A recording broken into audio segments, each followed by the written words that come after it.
مشكلة البشر دايما إنهم بيخلقوا عظمة منطقية لأي حاجة بتحصل لهم. حاجة وقعت لوحدها أكيد توازنها اختل، باب خبط في نص الليل أكيد شوية هوا. مفيش حد فيهم عايز يصدق إن إحنا عايشين معاهم، شايفين تفاصيلهم، وفي حالات نادرة بنعشقهم. أنا غاصق من سكان العالم السفلي، بس قلبي اتعلق بإنسية. أنا الظل اللي بيحرسها وهي نايمة، والخطوة اللي بتمشي وراها في أي مكان بتحب تكون موجودة فيه. عايش معاها في نفس البيت، حفظت يومها كله، ضحكتها حتى زعلها. قوانين عشيرتي بتحرم الاختلاط ده من الأساس، بس أنا كسرت كل القوانين بسبب إنسية. أي حد كان بيفكر بس إنه يضايقها كنت بخليه يتمنى الموت وما يطولوش، وأي عريس فكر يخبط على بابها خليت صالون بيتهم يشهد على أسوأ كابوس شافه في حياته. دي قصتي، حب ملعون وتضحيات كتير خلتني حارب العالمين، عالم الجن وعالم الإنس.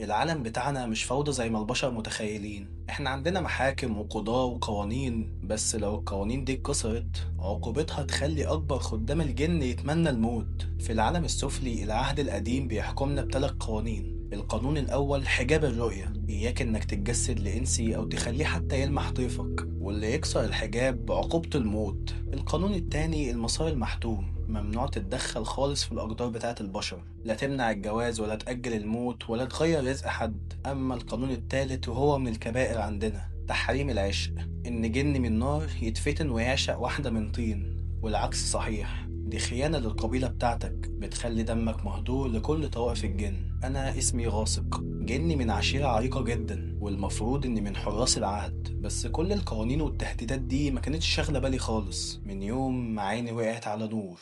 نور ما كانتش مجرد إنسية ساكنة في البيت اللي أنا عايش فيه، نور كانت اللعنة اللي اخترتها بكامل إرادتي. حفظت كل تفصيلة في يومها، ريحة قهوتها الصبح وطريقتها وهي بتكلم نفسها قدام المراية، وحتى دموعها لما كان أبوها الحاج محمود بيجبرها إنها تقابل عرسان هي مش قابلاهم. وعندي صديق اسمه أشهب، ما كانش راضي خالص عن اللي أنا بعمله، كان دايما بيقول لي ارجع عن اللي أنت بتعمله، لأن ملوك الجن لو شموا خبر مش هيحرقوك أنت بس، هيحرقوها معاك. بس ما كانش فيه رجوع. انا ما كنتش براقبها، انا كنت الحارس السفلي بتاعها. اي حد كان بيضايقها في شغلها كنت بقلب حياته الجحيم، واي عريس كان بيحط رجله في صالون البيت كنت بخليه يشوف اهوال تخليه يهرب وهو بيلعن اليوم اللي فكر انه يتجوز فيه. المشكلة عندنا ان اللعب في اقدار البشر ما بيعديش بالسهل، وغلطتي ان في عريس واحد ما كانش زي العرسان الباقيين خالص. عريس دخل البيت ومعاه سر قلب الموازين كلها، وخلاني مضطر اظهر بشكلي الحقيقي واواجه العالم السفلي والعالم العلوي.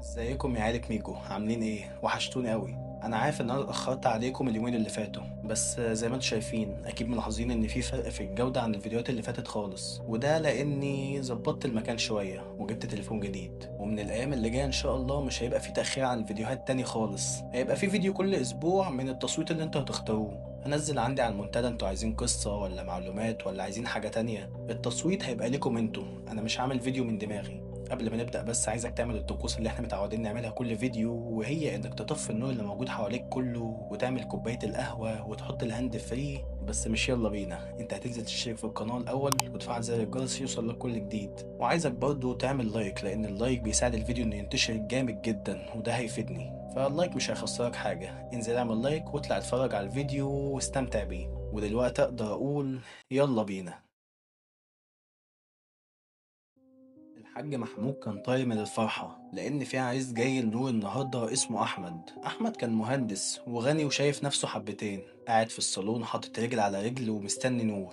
أنا كنت واقف في زاوية الصالة مراقب نظراته اللي ما كانتش عجباني، بس في اللحظة دي أشهب صاحبي لقيته بيقول لي سيبه يا غاصق، ده مسار محتوم، بلاش تكسر القوانين اللي احنا ماشيين عليها طول عمرنا، ملوك الجن لو شموا خبر هيبقى فيها موتك. ساعتها انا بصيت لاشهب بصه مليانه غل لدرجه انه اختفى من المكان اللي احنا كنا واقفين فيه خالص. اول ما نور دخلت الصاله بالعصير لقيت احمد ابتسم ابتسامه لزجه جدا، وهنا انا قررت العب معاه شويه. بدات اخلي الصاله تكون حر جدا عليه هو بس، حس بخنقه ساعتها، جرفتته بقت كانها حبل مشنقه، وعرقه بدأ ينزل زي المطر. ولما مد ايده ياخد كوباية العصير من نور خليته يشوف العصير ده دم اسود وفيه ديدان عمالة تفور. ساعتها هو سحب ايده بسرعة ورجع لورا وكان مفزوع جدا، بس حاول يمسك نفسه عشان ما يبانش مجنون قدامهم. لكن الضربة القاضية لما نور قعدت تتكلم معاه خليته كل ما يرفع عينه يبص لها يشوف وشها بيتغير لثانية واحدة، عينيها بتسود بالكامل وابتسامتها بتوسع بشكل مخيف.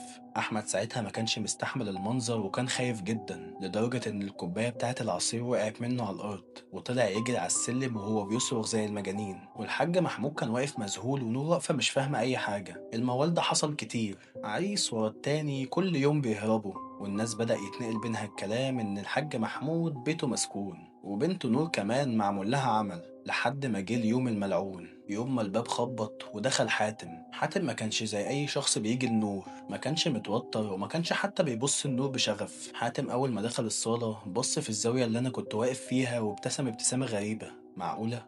حاتم ده مكشوف عنه الحجاب، كان لابس في إيده خاتم فضة قديم. لاحظت إن الخاتم ده مرسوم عليه طلاسم من العهد القديم، وكان داخل معاه ريحة بخور غريبة كانت خانقاني جدا. عرفت ساعتها إن ده مش عايز جاي يتقدم لنور، ده ساحر سفلي جاي يطاردني وعارف كويس إيه هي نقطة ضعفي، نور.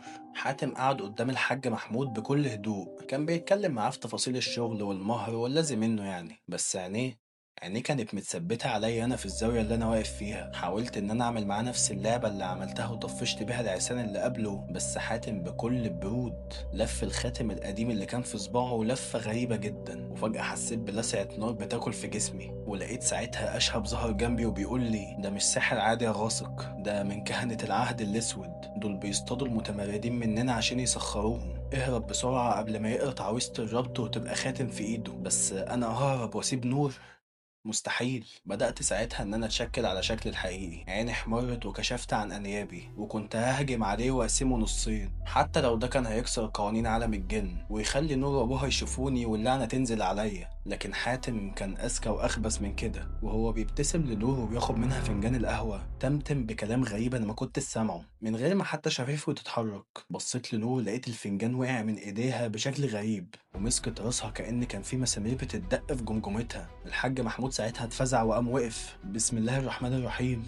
مالك يا نور يا بنتي؟ حاتم ساعتها قام بسرعة وكان بيمثل القلق والاهتمام على نور. سلامتك يا عروسة، شكلك مجهدة، تحب أقرا لك حاجة تهديكي شوية؟ مع الكلمة دي رفع عينه عليا وبصلي، ومع البصة بتاعته حسيت بنفس النار بتاكل في جسمي مرة تانية. أنا مارد من نار السموم، بيتحط عليا شروط من إنسي مخلوق من طين، بس البشري ده كان ماسك روحي الحقيقية بين إيديه، كان ماسك نور. بس أركع إزاي؟ أنا غاصق، المارد اللي ما بيخافش من أي حاجة، أركع لحتة من طين؟ بس صرخة نور وهي ماسكة دماغها كانت بتذبحني من جوايا. دموعها اللي كانت نازلة على عينيها كانت بتخليني أفكر في الموضوع. أشهد كان بيقول لي إن أنا لازم أسمع كلامه، لأن لو كبرت هموتها وأموت نفسي. بس أنا قررت ألعب معاه لعبة خبيثة شوية. الساحر ده كان فاكر إنه ماسكني بالإيد اللي بتوجعني، بس هو نسي إن الجن ما بيتهاجمش في وشه، الجن بيضرب في الظل. في جزء من الثانية مديت إيدي على الظل بتاع حاتم. ظل الإنسان بالنسبة لنا الباب الخلفي. أول ما قفلت قبضة إيدي على ظل حاتم عصرته بكل قوتي وعينه بدأت تحمر كأن الدم هينفجر منها. ساب نور وقع على ركبته وكان بيكح كحة ناشفة جدا كأن روحه كانت بتتسحب منه. في اللحظة دي نور أخدت نفس عميق ووجع راسها اختفى خالص كأنه ما كانش موجود. الحاج محمود كان واقف مذهول، كان واقف باصص لحاتم وهو نايم على الأرض. يا ساتر يا رب، مالك يا ابني؟ ايه اللي حصل لك انت كمان؟ حاتم وهو بيرتعش رفع عينه ليا في الزاويه اللي انا كنت واقف فيها تاني، شافني وانا بكشف عن هيئتي الحقيقيه ليه هو بس، وابتسمت له نفس الابتسامه الخبيثه اللي هو اداها لي من شويه. حاتم عرف انه ما بيلعبش مع اي شيطان، هو بيلعب مع مارد، يعني لو حتى سيرته جت على لسانه بالغلط حياته هتتقلب لجحيم. ساعتها حاتم قام بصعوبه ونفض في هدومه وقال بصوت مهزوز للحاج محمود: انا اسف يا حاج محمود، انا واضح ان الضغط بتاعي وطي، انا لازم امشي حالا. بس وهو خارج من باب الشقة بص لنفس الزاوية اللي انا كنت واقف فيها وهمس بصوت غريب محدش كان سامعه غيري: الضربة دي تمنها غالي قوي يا غاصق، انت اللي فتحت باب الجحيم وبكرة هتشوف انا هعمل ايه فيك وفيها. الباب اتقفل والهدوء رجع للبيت تاني، بس انا كنت عارف ان دي مش النهاية، دي كانت لسه بداية الحرب.